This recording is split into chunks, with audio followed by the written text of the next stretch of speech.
یکی از ابزارهای تصمیم گیری مدل نیروهای پنجگانه پورتر هستند. مایکل پورتر یکی از عالمان معاصر علم مدیریت و کسب کار هستند. مایکل پورتر حتما شما کتابهاش را بخوانید. هر کتابش که هستند چندین سال بود در اون بخش تحقیق کرده و بالاخره یک کتاب نوشته کرده. به زبان دری هم کتابهاشون ترجمه شده، به زبان انگلیسی هم زیاد کتابا داره و در دنیای معاصر پدر علم مدیریت را لقب گرفته. این قدر تحقیقات انجام داده. این چی میگه؟ این میگه زمانی که شما یک کسب و کار شروع میکنید، زمانی که شما یک بیزنس آغاز میکنید، شما باید به این 5 بخش بسیار زیاد توجه کنید. به این 5 نیرو که شما را تهدید میکنه، بینها با شما توجه بکنید. این نیروها به نام نیروهای رقابتی پورتر نامیده میشود. این 5 نیرو کدام چیزها هستند؟ شماره 1 وضعیت رقابت بین رقبای فعلی. مایکل پورتر میگه زمانی که شما یک کسب و کار آغاز میکنید، زمانی که شما وارد یک بخش از کسب و کار میشوید، در او بخش رقبایی که وجود داره وضعیت بین آنها چه رقم هستند. اینها را شما میگه ببینید. اگر وضعیتشان بسیار با رقابت بالا بود، یعنی بسیار سرخ بود رقابت، میگه اگر شما وارد همین بازار شوید، مجبور هستن که قیمت‌هایتان را پایین بیارین و عواید شما کمتر میشه. مثلا صنعت هواپیما. حالا اگر یک کس بخواد که یک شرکت هواپیمایی را بسازن، مثل کامیه و آریانا باره، چون رقابت در جهان بسیار سخت است، چقدر شرکت‌های کلان وجود داره. ترکیش ایرلاینز، قطر ایرلاینز، فلای امارات، فلای دبی، بریتیش ایرلاینز در هندوستان، در چین، در تمام جهان شرکت‌های کلان وجود داره که میلیاردها دلار سرمایه‌گذاری کرده. رقابت بین آنها چه هستند؟ بسیار سخت هستند. بسیار سخت هستند. اگر شما در اون بخش وارد شوید، رقابت چون اونجا سخت هستند، قیمت‌ها را باید پایین بیارین و اینجا است که عواید شما کمتر میشه. یا مثلا در شهر کابل آموزشگاه‌ها را ببینید. اگر شما یک آموزشگاه را بسازید و آن در بین آموزشگاه‌های رقابت چه رقم هستند؟ یا اگر شما یک فابریکه ذوب آهن بسازید، چون در افغانستان ما تا 50 فابریکه ذوب آهن داریم، فعلا فعال هستند 50 فابریکه. وضعیت بین آنها در رقابت چه رقم هستند؟ یا پانتون‌های خصوصی. اگر شما امروز در افغانستان در شهر کابل یک پانتون خصوصی بسازید، رقابت در بین پانتون‌ها چه رقم هستند؟ شما خودتون شاید درک بکنید در چه رقم یک حالت هستند این پانتون‌ها. فیسار چقدر پایین آورده، شاگرداشون چقدر کم شده. اگر شما هم وارد همین بخش شوید، چون اونجا رقابت بسیار سخت هستند، بازار سرخ هستند، شما مجبور هستید با یک مزیت بسیار قوی اول وارد بازار شوید. اگر مزیت قوی نداشته باشین، اگر ضعیف باشید، شما تا همیشه همونجا ضعیف میمانید. پس یا باید با یک ویژگی بسیار برتر وارد این بازار شوید، یا هم باید وارد این بازارها نشوید. یعنی وضعیت بین بازار و رقبا را اول ببینید. دوم چی میگن؟ خطر ورود رقبای بالقوه، یعنی تهدید تازه واردان. مایکل پورتر میگه زمانی که شما وارد یک صنعت میشین، وارد یک کسب و کار میشین، وارد یک بازار میشین، این را هم شما تحلیل بکنید که تازه واردات چقدر میاد، تهدیدشان چقدر هستند. مثلا اگر شما یک آموزشگاه را بسازید، خب هر کس میاد یک آموزشگاه را میسازه، آسان میانه، تازه واردها آسان هستند. کسانی که تازه به صنعت میاد سرمایه‌گذاری میکنن، بسیار آسان میاد سرمایه‌گذاری میکنن، فردا هم جمع میکنن اگر دلشون بود. هم اگر شما در بخش تولید موبایل در افغانستان سرمایه‌گذاری بکنید، هر کسی میتونه بیاید در اون بخش. اگر کسی میاد هم بسیار با سرمایه بالا، با علم بسیار بالا، با مهارت‌های بسیار بالا میاد سرمایه‌گذاری میکنه. یا مثلا در بخش مخابرات آمدن یک رقیب سخت‌تر هستند. یعنی بخش‌هایی که او در اونجا رقابت قسم هستن که کمتر میباشن. یعنی کسی که تازه وارد میشه بسیار سخت هستن که وارد بازار شود. به خاطر از اینکه زمان که او را جمع میکنه، یعنی ورشکسته میشن، بسیار زیاد ضرر باز میبینن. بعضی بیزنس ها هستن مردم بسیار با آسانی برش میاد، بسیار با آسانی ازشان خارج میشن. مثل آموزشگاه، مثل می سوپرمارکت ها، دکان ها، شرکت های تغذیه. امروز نه فردا جمع میکنید در قصهش نیست. دکان ها بسیار زیاد بله. یعنی شما اینمی رو هم ببینیم که تازه واردها چقدر هستن. در هر سکتوری که تازه واردها سخت‌تر وارد می‌شدن، سخت‌تر یعنی کمتر بود، میگه در اون بخش شما برید سرمایه‌گذاری کنید. مکان‌تر بگه که خودش تمام زندگیش در این بخش تحقیق کرده، او به این نتیجه رسیده، تمام بیزنس‌ها رو دیده. سوم، قدرت چانه‌زنی عرضه کنندگان. میگه اگر قدرت چانه‌زنی عرضه کنندگان بسیار بالا باشن، شما اگر در اون بخش بیزنس شروع کنید ممکن به خطر مواجه شوید. این چی معنا؟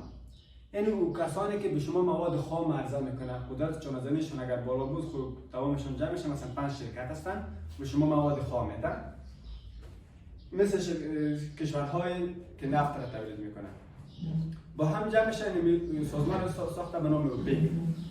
قیمت نفت تعیین میکنه، میگه $2 یک لیتر. خب چی میگی برش؟ $2 اگر قیمت ما تمامشان با هم اتفاق داره، $2 میشه. اما اگر این کشورها $100 مثلا میبود که نفت عرضه میکرد، چون زیاد میشد، نه؟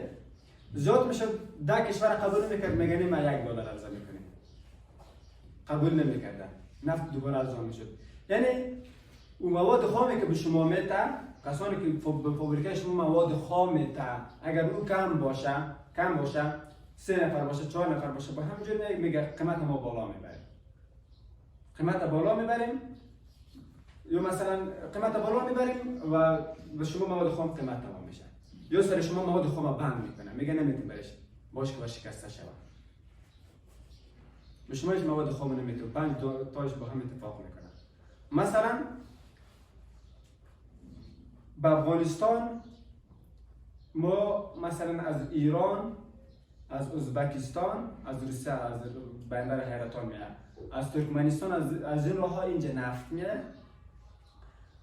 اگر این 3 کشور تصمیم بگیره که ما نفت قیمت میکنیم، اینجا نفت قیمت میاد، چون 3 کشور هستن، زیاد کشورها نیستن که ما از اونجا نفت بیاریم، تیل بیاریم. اگر شما اینجا نفت تولید ظرفیتشون بسیار بالا هستن، اما سرمایه‌گذاری هنگفت ضرورت داره. فعلا هم ما در سرپور هر روز بعضش $120,000 نفت تولید میکنیم، یعنی تا 150 تانکر هر روز نفت ما تولید میکنیم فعلا در افغانستان. شرایط فعلی در سرپور که موادشان میره کجا؟ به دولت. اون مصارف خودشان سرشان تامین میکنه. یه دیگه چه رقم مثال برای شما بزنیم. مثلا شما یک فابریکه داریم که آب معدنی را تولید میکنین، اما او بوتلش چون شما تولید کردن نمیتونین، بوتل از کجا خریداری میکنین؟ از 2 شرکت هستن در کابل که به شما بوتل میسازن.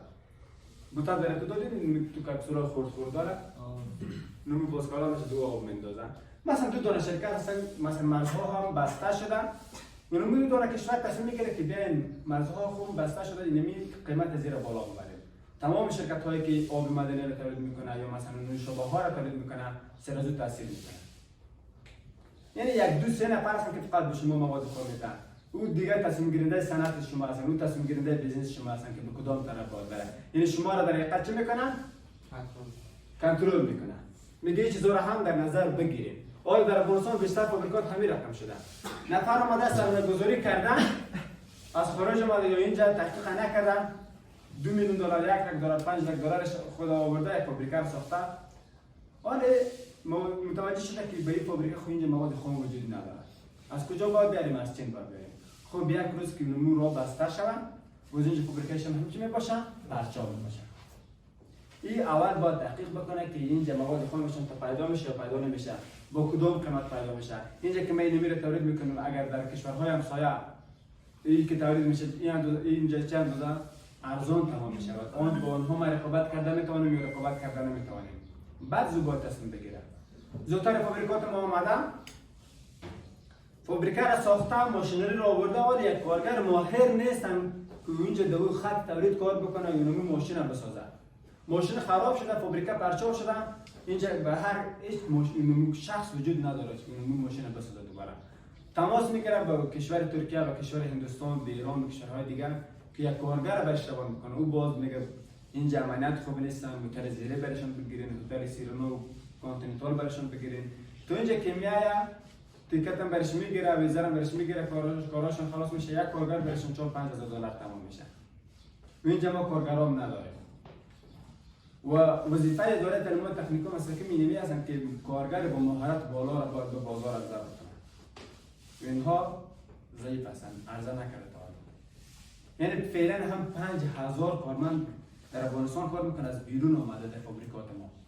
بیشتر از 5000 کارمند از پاکستان و ایران و تمام فابریکات بزرگ، شرکت های بزرگ، مهارت کارمندی که با مهارت بالا باشه، خصوصا بانک های ما از بیرون کارمند میاره. اینجا مردم ما نداره که بفهمه کارگر مسلکی باشه، با مهارت بالا باشه. حتی بعضی مطبعه ها و ماشین هایی که مطبعه ها دارن، ما کارمند برشان نداریم، از کشورهای همسایه برشان داریم. پس شما یعنی یک تحقیق میکنید قدرت چانه‌زنی خریداران نیروی چهارم میگه اگر خریداران شما کم باشد، چند دانه باشن، اگر قدرت چانه‌زنی اینها بالا باشن، با هم چانه امروز شما چانه میزنه 3 دانه 4 دانه شرکت هستن خودشون قیمت تعیین میکنن، میگه ما از 5 افغانی رو بالا نمیخریم، چون بازار واسع نداره، بازار آزاد نداره که هر شما اون محصولتون رو بفروشین، فقط 5 6 مشتری شما دارید. و گروه ها تصمیم گرفت که ما جنس نمیخریم یا جنس به قیمت میخریم، مجبور هستیم نمونه رقم شما بکنیم. یعنی مشتری شما اینجا برعکس شما رئیسه، اونجا عرضه کنندگان چند نفر بودن، اینجا خریداران فقط چند نفر هستن. و تهدید ورود محصولات جایگزین، یعنی اگر اون محصولتون قیمت کردن در بازار، مردم را نمیخرم، میارن اون چیز جایگزینش میخرن. مثلا اگر در بازار فرض کنیم که موبایل محصول جایگزینش چی هستن؟ او شرکت باز میشن، او شرکت میشن در خود محصول برای شما میگه. صابون استاد مایع دستشویی. آفرین. مثال بکنید. صابون و مایع دستشویی مکملش هستن، جایگزینشان هستن. یعنی اگر صابون مردم نخرن، مایع دستشویی رو میخرن. جایگزینشان شد. یعنی محصولات جایگزینش هم شما چی کنید؟ ببینید. یکی از ابزارهای دیگه تصمیم گیری استراتژی اقلیمی صابی هستند.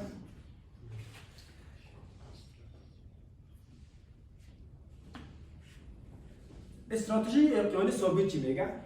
یک نویسنده اومد در کتاب نوشته کرد به نام بلو اوشن استراتژی. بلو اوشن استراتژی یعنی استراتژی اقلیمی صابی. این یک کتاب هستند. این کتاب کوشش بکنید که خریداری بکنید، در بازار پیدا هم میشه. این کسانی که میخواد که یک بیزنس نوآورانه، یک بیزنس با متفاوت اگر بخواد بسازه، جدید باشه، رقبا کمتر داشته باشه، این کتاب تمام راه‌های بعدی بیان کرده. بلو اوشن استراتژی. در این کتاب ببین اینترنشنال بستسلر است، به شکل جهانی، یعنی بهترین کتابی هستن که بهتر فروخته میشه. این کتاب چی میگه؟ این کتاب شما میگه به جای از اینکه شما یک کسب و کار را آغاز بکنید که فعلا در بازار وجود داره، از رقابتشان به سطح بسیار بالا رسیده، شما برید یک بیزنس را شروع بکنید که اصلا در اون بخش شما رقیب نداشته باشه. بلوش استراتژی میگه که شما در بخش برید یک بیزنس بسازید که در اونجا اصلا رقیب نباشه. ببینید زمانی که یک جای آبازی میکنید شما، اگر اونجا بچه‌ها زیاد باشه، زیاد آبازی میکنن، او آب چی رقم میشه؟ او آب کثیف میشه، خاک او آب میبراید، اونجا مثلا آبازی سخت‌تر میشه به شما. اگر یک اقیانوس باشه که اونجا کلش سبز باشه و شما در اونجا آبازی شروع بکنید، چه اندازه لذت میبرید؟ کل آب صاف میباشه نه؟ حالا در اونجا اگر شما آبازی رو شروع کنید، امروز مثلا آبازی رو شروع کردی، یک هفته بعد یک رقیب پیدا کردی در جا آبازی رو شروع میکنم به طرف شما میآید. وقتی که به طرف شما میاد، شما بسیار زیاد پیش رفتین. به هر چی هم پیش رفتین، بسیار زیاد شما پیش رفتین. اینجا هم چی میشه؟ میگه شما در آبهایی که اونجا مثلا کثیف نشده باشن، در آبهایی که مثلا سرخ نباشه، در آبهایی که مثلا آبی باشه، اونجا شما بازی بکنید، در اون بحر شما داخل شوید. یعنی هدفشون مارکت های جدید هستن، مارکت های نو هستن، مارکت هایی که مردم در اونجا داخل نشده. مثلا در سال 1994 که گوگل شروع کرد، در سال 2004 که فیسبوک شروع کرد، بلوشن استراتژی بود. گوگل اصلا اون شرکت ها نبوده، مثلا فقط یاهو که در روی سرچ انجین کار کرده بود، یا مایکروسافت که اول شروع کرد. بلوشن استراتژی بود. مایکروسافت نامد که یک شرکت نفت بسازد، مایکروسافت نامد که یک بانک بسازد، چون اون وقت بوده. مایکروسافت نامد که یک تعمیر بسازد که میره به مردم به کرایه بده. مایکروسافت آمد در بلوشن استراتژی داخل شد. در بخش داخل شد که رقیب اصلا نبود. در بخش داخل شد که اصلا اونجا اگر یعنی هیچ رقابت نبود، خودش هر نرخ که تعیین میکرد، هر قیمت که تعیین میکرد. حالا هم رقیب را داره. ببینید مایکروسافت با شما ویندوز چند میفروشه؟ $100 $200. یک خوی سی دی ها است که ما میخریم اینجا غیر قانونی. اگر قانونی نمیره شما خریدار بکنیم، شما باید پول پرداخت بکنید. تمام سافتورها اینی میره. مثلا گوگل بلوشن استراتژی بود، آمازون بلوشن استراتژی بود، علی بابا داتکام بلوشن استراتژی بود. در اقیانوس صابون ها حرکت کردن، نه که بو وقت نداشتن. اونا مثلا اگر شما در افغانستان حال یک کار شروع میکنید، بلوشن استراتژی چه چیزها هستن؟ مثلا شما یا بعضی این مقدارها را شروع هم کردن. در افغانستان مثلا شما یک شبکه اجتماعی میسازید فقط با افغان ها. مثلا اگر فیسبوک دولت بند بکنه، ممکن بندش بکنه، احتمالاً چون در ایران بندش کرده بود، نه؟ یوتیوب بند کرده بود. فرض کنید که این دولت این چیزا را بند کرد. با مسئولات داخلی مثلا زیاد توجه کرد. خب اینجا او اپلیکیشن رشد میکنه، او اپلیکیشن جدید هستن. یا مثلا سیستم پرداخت آنلاین در افغانستان حالا این بسیار زیاد مشکل هستن که شما در مطب داخل شوین به جای از اینکه 10 بونه از جیبتون بکشین کلا بتونین از طریق کارت پرداخت بکنین. سیستم کارت به کارت. یعنی از طریق موبایلتون بتونین که با آسانی به هر کس پول ارسال بکنید. که با اکانت بانکیشون مستقیما بره. این شرکت اگر شما آغاز بکنید، این مشکل اگر شما حل بکنید، بلوشن استراتژی اصلا رقیب شما ندارید. رقیب ندارید. وقتی که رقیب پیدا میکنید یا شرکت شما به حد بالا میرسه، او وقت شما به یک جای رسیدید که رقابت سر شما تاثیر نمیکنه. مثلا گوگل اگر یک کسی بخواد سرچ انجین بسازه، با جایگاه گوگل میتونه برسه یا آمازون میتونه برسه. اون سرمایه‌گذارهای را کرده به جایهای رسیده که اگر یک کسی تو یک کار خارق العاده نکنه، اون امور شکست داده نمیتونه یا از اون مشتری گرفته نمیتونه. یعنی یک کسی باشه که یک اپلیکیشن را بسازه که مثلا در ذهن مردم که چیزی میگرده و در گوگل در موبایلشون برشون ظاهر شده، یعنی مرز اون امور رفت بتن. این میتونه یک کار اگر کسی بکنه از گوگل چی میشه؟ پیش میشه. نه گوگل خب باید جستجو بکنی، نه؟ اما اگر یک کسی بیاد که این اپلیکیشن با فکر مردم عیار بکنه، چیزی که در فکرشان میگرده اونجا برشون ظاهر شود، خب کار آری کی بکنی نمیتونه یک کاره؟ کی توانایی داره؟ گوگل شاید در آینده بتونه به جایگاه برسه، چون نمود تو کدنویس‌ها داره، نمود تو اتاق‌های فکری داره. ما که نو شروع میکنیم بسیار برای ما سخت است. یعنی در بلوشن استراتژی شما چه میکنین؟ روی مفکوره‌های جدید کار میکنین. یک کتاب دیگه هستن که من به شما معرفی میکنم، From Zero to One، از صفر به یک. یک کتاب اصلا پیتر تل نوشته کردن. پیتر این مؤسسه در فیسبوک هم سرمایه‌گذار بود. پیتر تل و یک کتاب یک وبسایت داره، یک شرکت پرداخت اینترنتی داره مثل بانک اینترنتی پیپال، اگر نامش شنیده باشین. مالک پیپال هم بودن پیتر تل. این هم برای شما میگه که شما اگر یک بزنس مثل گوگل و مثل آمازون و یک بزنسی که او رقیب را داشته باشه، یک بزنسی که او بسیار قوی باشه، با پول اندک به یک سرمایه‌گذاری بسیار بزرگ برسه، میگه در این کتاب برای شما راهش گفته. From Zero to One به فارسی هم ترجمه شده، در بازارها هم زیاد پیدا میشه، خصوصا در پلیسر. شما به یک فروشی برید برای شما بگید که کتاب از صفر به یک بتن از پیتر تل برای شما میگه. خب ابزار دیگه تصمیم گیری چه هستن؟ تحلیل SWOT. شاید نامش هم شنیده باشید. ما دو ابزار تصمیم گیری رو گفتیم، یک مدل نیروهای پنگانه پرتر، یک استراتژی خیانی حسابی. برای اینکه ما وارد یک بازار شیم یک مفکوره رو انتخاب بکنیم. تحلیل SWOT چی میگه؟ SWOT از حروف انگلیسی S یعنی قوت استرنت، یعنی نقاط قوت شما، W نمو ویکنس یعنی نقاط ضعف شما، O یعنی نمو اپورتونیتی یا فرصت‌هایی که در بازار هستن، T یعنی نمو ترید و نمو تهدیدهایی که در بازار وجود داره از او گرفته شده. شما می‌بینید که نقاط قوت شما چه هستن؟ نقاط قوت خودتون. و نقاط ضعفتون چه هستن؟ در بازار فرصت چه هستن؟ در بازار تهدید چه هستن؟ باز مطابق اینمی 4 حرف، مطابق اینمی 4 نقطه که شما گفتم یک تصمیم شما میگیرین وارد یک بازار بشید. مثلا اگر چهار استراتژی رو میتونید بسازید. یک استراتژی اسکو، یعنی شما میبینید که نقاط قوتتان در کدام بخش هستن و در بازار فرصت ها در کدام بخش هستن. حالا از همین نقاط قوت خودتون استفاده میکنید، از فرصت هایی که در بازار هستن از استفاده میکنید. مثلا در سال 2001 2002 که در افغانستان فرصت های مثلا پروژه گرفتن بسیار چیز شد، بیشتر شده بود. نه یک شرکت ما آمد، یک نفر ما آمد، نقاط قوتشون چه بود؟ خوب پروپوزال نویس بودن. اپورتونیتی در بازار چه بود؟ پروژه ها بسیار زیاد بود. صحیح شد؟ پروژه ها چه بود؟ بسیار زیاد بود. هر کس یک پروپوزال آماده نوشته میکرد، ارائه میکرد، کامل میشد. در افغانی برش میداد میگه برو در قریت یک پول بساز. میگه برو در قریت یک ماشین یک جنراتور بخره مردم برق بده. این پروژه ها دیده بودین در قریه ها، در شهرها.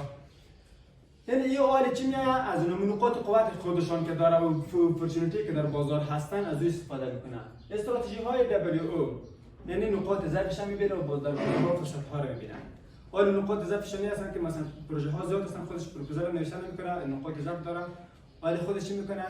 یک کسی که در اون بخش خوب قوی هستن نمره رو به حیث شریک با خودشون چی میکنه؟ میگیره. یا مثلا بزنس شما دارین، در بعض از بخش ها نقاط ضعف دارین و در بازار فرصت ها هم هستن. در بازار فرصت ها هم وجود دارن. شما یک استراتژی را پیش میبرین که اون نقاط ضعفتون رو چی بکنه؟ جبران بکنه. و استراتژی های ST یعنی در بازار شما نقاط چی دارین؟ قوت دارین و در بازار بعض تهدیدها وجود داره. مثلا تهدیدی وجود داره که مردم میره فرار میکنه. شما خوب شرکتتون مثلا در حالت رشد هستن. صحیح شد؟ در بازار تهدید هستن که مثلا مسائل امنیتی هستن، هر سال هر روز یک رسولی ساخت میشه مثل که سال گذشته بود. نه مردم در حال فرار هستن، پول سرمایه خود بیرون بکنن یا مثلا بعد اینجا قطع میشه یا مثلا قحطی میاد اینجا. این تهدیدهایی هستن که بزنس شما را تهدید میکنه. خب شما باید کدام تصمیم بگیرید؟ شما متناسب اینمیش حالت یک تصمیم میگیرید. ببینید تمام اینمی استراتژی استی کتاب‌ها در بسیار زیاد کتاب‌ها نوشته شده. نمیشه در یک دقیقه ما اینمی را خوب توضیح بکنیم. سود که اصلا سود در این شرکت‌ها برای خودش استراتژی میسازه. شما در زندگی خود هم باید یک استراتژی بسازی بسازید. خودت تحلیل کن. نقاط قوت چی از ذات چی است؟ در بازار فرصت چی هستن؟ تحلیل چی هستن؟ کدام چیز هستن که زندگی شما را تهدید میکنه فعلا؟ آیا فقر است؟ که زندگی شما را تهدید میکنه؟ بیپولی هستن؟ مسائل خانوادگی هستن، اندیوالای شما هستن، دوستان شما هستن، کیها هستن که زندگی شما را تهدید میکنن. متناسب به شما برای خودتان یک تصمیم میگیرید. برای خودتان یک راه میسازید که دیگه رو ما باید بریم که ما به موفقیت برسیم. و استراتژی های WT که شما نقاط ضعف دارید، در بازارها هم تهدیدها وجود داره. حالا چی گونه میشه که از این تهدیدها شما باید خودتان رو بکشید. مثلا شما نقاط ضعفتون بسیار زیاد هستند. پول شرکت شما کمتر شدن، مشتریان را از دست دادن، دولت سقوط کرده، مردم به بیرون میرن، در یک وضعیت بسیار خراب قرار دادن. در بازارها هم تهدیدها وجود داره که بزنس شما را تهدید میکنه که ممکن است بین بره. حالا باید چی بکنید؟ شرکتتون رو بفروشین، قیمت‌هایتون رو باید پایین بیارین، کارمندانتون رو باید رسوت بکنین. کدام استراتژی را شما باید در نظر بگیرید؟ میان به انواع استارتاپ ها یا انواع کسب و کارهای جدید که ما داخل می شود برای خود ما یک کسب و کار را آغاز بکنیم. ما در هر بخش که یک کسب و کار آغاز میکنیم، در هر بخش وقتی که ما داخل میشیم از این 4 مارکت رو بیرون نیستن. یا اون مارکت جدید هستن، یا موجود هستن، یا کافی شده هستن، یا بخش بندی شده هستن. اول میایم به مارکت موجود یا existing مارکت. مارکت موجود مارکت هستن که فعلا وجود دارن. مارکت موجود مارکت هستن که اگر به کسی نامش یاد بکنیم اونمون کسی اونمون مارکت هم میشناسن. مثلا اگر ما به شما بگم که ما شرکت الکوزای بلا، مثلا من شرکت آب مدنی را ساختم، شما میفهمید که آب مدنی چی هستن؟ مارکت موجود هستن. من میرم در این بخش سرمایه‌گذاری میکنم. اگر ما بر شما بگیم که ما یک شرکت دروازه سازی داریم، شما میفهمید مارکت موجود هستن. اگر شما داخل مارکت موجود سرمایه‌گذاری میکنید، رقابت یک مقدار سخت هستن اما فایدهشون چه هستن؟ زود به درآمد میرسین. یعنی به درآمد زود میرسن. اگر شما امروز یک شرکت دروازه چکی سازی را بسازین، خب چکی خواهی روز مردم ضرورت داره. صحیح شد؟ شرکت شما فردا فروش داره، فردا شما مواد کسب کرده میتونید. اما اگر شما خب پیش از اینکه ما این مثال بزنیم به مارکت دیگه بریم. مارکت موجود شناختین؟ مارکت موجود یعنی فعلا که وجود داره. اگر شما داخل این مارکت شوین او به عواید زود میرسین، اما مشکلش این هستن که رقابت در اینجا سخت است، ممکن شما قیمت ها را پایین بیارین، عواید شما کمتر باشه. صحیح شد؟ مارکت ری سگمنتد یعنی بخش بندی شده، در اون بازار یک بخشای جدید به وجود آمده. یعنی ببینید مثلا آموزشگاه ها بود، در بخش آموزشگاه ها شما داخل میشین، اما یک آموزشگاهی که او در بخش ارزهای دیجیتال فعالیت میکنه. یک آموزشگاه را میسازن، آموزشگاه هستن اما ارزهای دیجیتال آموزش میده به مردم. ری سگمنتد هستن. یا مثلا اینمی یعنی در بازار موجوده که یک بخش جدید به وجود بیاید با بعضی از تغییرات تو بازار ریسگمنتد هستن. مثلا تخته هستن، اگر ما به شما بگیم که ما تخته را تولید میکنیم، بازار اگزیستینگ موجود شد. اگر ما به شما بگیم که ما یک تخته را تولید میکنیم که اتومات پاک بشه و چیزی که نوشته میشه و دو نمبر هم ذخیره میکنه، این ریسگمنتد شده. یعنی نوآوری میکنیم. در این بازار اگر شما داخل شوین، عواید شما چی میشود؟ بالا میره، رقابت چی میشود؟ پایین میاد. فهمیدین؟ درک کردین؟ مارکت جدید. در مارکت جدید اگر شما داخل شوین، یعنی مارکتی که اونجا مردم گو آشنایی کمتر داره. مثلا اگر ما به شما بگیم که ما یک شرکت داریم که ارزهای دیجیتال رو استخراج میکنه. شما شاید بگید که چه رقم استخراج میکنه ارزهای دیجیتال؟ ممکن چند نفر از شما بفهمن که ارزهای دیجیتال آشنایی داره، اما اینکه چگونه ارزهای دیجیتال استخراج میشه، چقدر برق ضرورت داره، چقدر زغال سنگ و دیگر منابع اینجا مصرف میشه، او ممکن شما درک کردن نتوانید. باز ارزهای دیجیتال باز میخوانید. یعنی مارکت جدید مارکت اصلا اگر شما داخل شوین در عواید شما کمتر داره، مثل بلوژن استراتژی.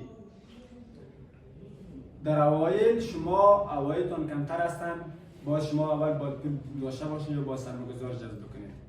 اما رقابت در اینجا نداریم. رقابت چه هستن؟ در اینجا پایین هستن. این خوبیشان هستن. مارکت جدید هم شناختین؟ یا مثلا اگر کس برای پرسان در بخش پرداخت‌های آنلاین سرمایه‌گذاری بکنه، زیادتر مردم این چیزا را نمیشناسن. مارکت‌های جدید هستن. دیگه کدام چیز در اینجا مارکت جدید هستن؟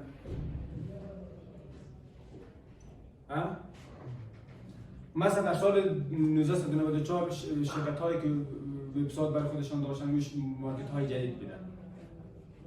شبکه‌های اجتماعی مارکت‌های جدید بودن. حال موجود، حال دیگه مارکت‌های موجود هستن، جدید نیستن. شما ببینید که مردم به او آشنایی داره یا نداره، یک بخش جدید هستن، نو هستن، خاص هستن، یا اگر او بود باز مارکت جدید هستن. مارکت کافی شده یا کلون. مارکت کافی شده مارکت هستن که شما یک مفکوره را میبینین از خارج کشور در افغانستان رو کافی میکنه و اینجا اونمو کار شروع میکنه. مثلا در کشورهای خارجی یک وبسایت هستن، اپلیکیشن هستن به نام اوبر چی میکنن؟ تاکسی‌ها در اینجا خود راجستر میکنن و مردم که مسافر هستن از یک جا به جای دیگه میره، اپلیکیشن رو در موبایل خود دانلود میکنه و چی میکنن؟ اگر یک تاکسی را ضرورت داشته باشن با مو در نقشه تاکسی‌والا هستن، شماره تماس هم دارن، امراشون تماس میگیره برش میگه که به این صاحب بیا. شما اونم اپلیکیشن رو کپی میکنید به افغانستان اونمو کار شروع میکنید. این مارکت کپی شده شد. یا یک مفکوره جدید در کشورهای خارجی خوب نتیجه دادن، شما اونمو رو به افغانستان کپی میکنید. این مارکت چی شدن؟ کپی شده شد. در مارکت کپی شده شما باید شرایط کشورتون رو در نظر بگیرید که مناسب اونمو مفکوره هستن یا نه. یعنی ما اونمو مفکوره را از غرب، از چین، از هند، از امریکا، از اروپا اینجا میاریم، اونمو اپلیکیشن، اونمو وبسایت و فابریکه هر چیزی که بود اونمو رو اینجا تاسیس میکنیم. آیا مطابق به سنت و عنعنه و فرهنگ کشور ما هستن یا نیستن؟ چون اگر نبودن بازو چی میشود؟ ورشکسته میشود. در افغانستان بعضی هایی کارا را کرده بودن، آماده بودن مفکورهایی که در اروپا خوب جواب داده بودن، آماده کپی کرده بودن اینجا. لک‌ها دلار و میلیون‌ها دلار سرمایه‌گذاری کردن، در آخر به دست خالی رفتن. مثلا دیوار اعلاناتش شما شاید در تلویزیون شنیده باشید 4 سال پیش، 3 سال پیش. دیوار داده ایف. شرکت ایرانی هستن دیوار در ایران خوب کامیاب هستن، موفق هستن، خوب نتیجه هم داده. اینمی را کپی کرد به افغانستان آوردش، البته خود شرکت آوردیدن. صحیح شد؟ اینجا چون سیستم پرداخت آنلاین وجود ندارن، نقشه آدرس های محل دقیقا وجود ندارن، در افغانستان ناکام شد. یعنی اعلاناتی که به تلویزیون ها دادی شرکت، بیلبورد هایی که این شرکت زد اینجا که دفتر گرفت و کارمندان استخدام کرد، روی اپلیکیشنشان کار کرد، بسیار سرمایه‌گذاری هنگفت بود، اما ناکام شد. رفت. حالا مگه شما برید به دیوار داد اف، وقتی که داخل میشه در موبایل تمام آرم داخل شد، اینجا نوشته کردن رفتم اما دوباره خواهیم آمد. اینجا نوشته کردن یعنی رفتم و برگشتم، یعنی ناکام شدیم، رفتم برگشتم، دوباره خواهیم آمد. یعنی ما توقع داریم که اونجا وضعیت بهتر شد دوباره بریم. اما دیوار داد آیار که شما بزنین او خیلی فعال هستن، چیزهای تو به نو تمام معاملات اونجا صورت میگیرن، مثل جمعه بازار ما که داریم. نیمه رقم فروشات اونجا صورت میگیره، یک نفر هستن جنراتور که ندارن، همونجا عکسش میمونه 2 ساعت بعد فروخته میشه. اینمی تو یعنی او این را کافی کرد به افغانستان. دیگه شرکت ها هم بودن که مفکوره ها را کافی کرده بودن اینجا خوب نتیجه ندادن، ناکام شدن. بعض شرکت های بودن که در بخش نتورک کار میکردن، ناکام شدن، اینجا خوب نتیجه نگرفتن. بوبر هم ناکام شد. بوبر که بود کمی تفاوت داشت بود. بوبر رو جمع کردم 2 ماه پیش، نه 1 ماه پیش جمع کرد. 1 ماه پیش اگر شما در فیسبوک تعقیب بکنید بوبر نامش شنیدین؟ بوبر چیزی کرد، اول از مثل اوبر کار میکرد، اوبر واره.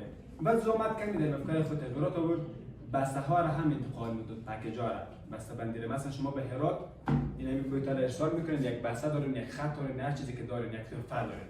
میخواین که به یک قریه نمبر ارسال بکنید، به بوبر میدادن، بوبر برای شما انتقال میداد. مثل دیچل و پارسل و فیدکس این کارا را هم شروع کردیم. اما خوب مشتری داشت، خوب شرکت موفق بود. مربوط به یک کارآفرین بسیار موفق که شهر ما سنزر کار کردم در مربوط به میشه.